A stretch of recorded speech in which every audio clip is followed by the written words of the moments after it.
I was diagnosed out of the blue with breast cancer at age 33, and although I had a family history of my paternal grandmother had some type of cancer at a young age, we didn't know the type. So really it kind of caught me by surprise that I was diagnosed so young. And then I was reading a magazine article, and that was in 1996, so this was really the early days of genetic testing.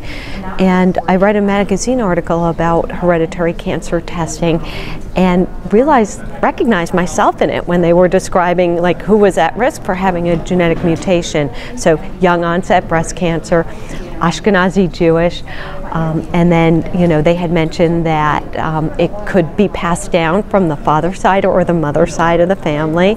And then it mentioned the link between breast and ovarian cancer, and that's what really stopped me cold because, in thinking back to my paternal grandmother, she died of abdominal cancer, but I thought, what if that was ovarian cancer? So I had requested the testing, and soon after that I ended up having also a recurrence too at the same time, and ended up at a comprehensive cancer center where I ended up having genetic counseling and testing.